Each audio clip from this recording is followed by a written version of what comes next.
బొమ్మను గీస్తే నీలా ఉంది, దగ్గరకొచ్చి ముద్ది మంది.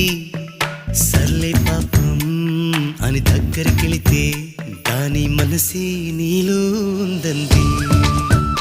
ఆ ముద్దేదో నీకే మంది.